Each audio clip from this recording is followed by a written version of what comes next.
ফের অভিযোগের কাঠগড়ায় সিভিক ভলেন্টিয়ার। এবার সিভিক ভলেন্টিয়ারের মারে গাড়ি চালকের হাত ভাঙার অভিযোগ উঠল। সোমবার রাতে এই ঘটনায় উত্তেজনা ছড়িয়েছে জলপাইগুড়ি শহরের ধূপগুড়িতে। ঘটনায় জাতীয় সড়ক অবরোধ করে বিক্ষোভ দেখায় উত্তেজিত জনতা। ঘটনার তদন্ত শুরু করেছে পুলিশ।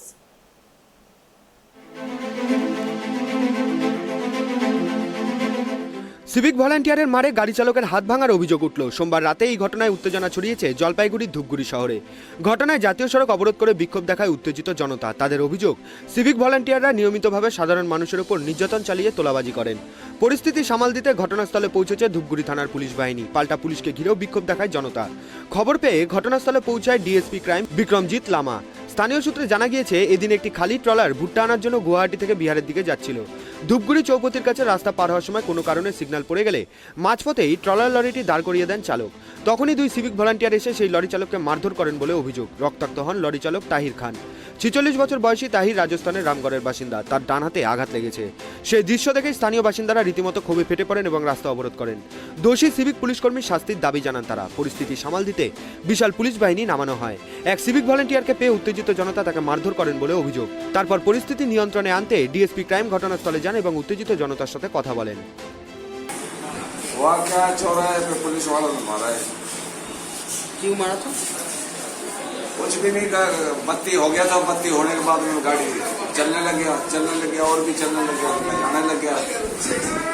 उन्होंने रुकवा लिया गाड़ी। रुकवाने के बाद में जब मारा खिड़की खोल के, मैं कह रहा था भैया साइड में लगा लेता हूँ, क्या दिक्कत आ रही है इसमें।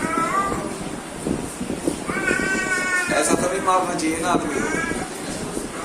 कहाँ पर चोट लगा? चोट हाथ में ज्यादा लगा है,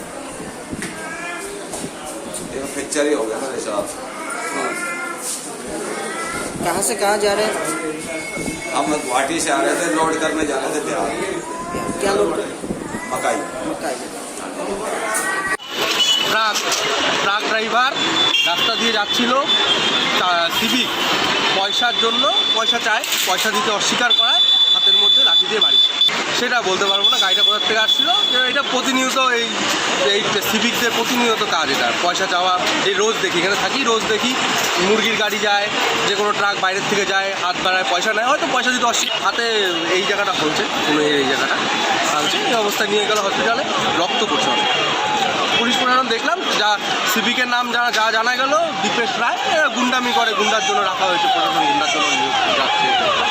এরা প্রতিনিয়ত কাজ। এরা টাকা নেওয়া, টাকার জন্য মারতে আগে শোনা যায় না, টাকা নিতে মাঝে মাঝেই দেখা যায়।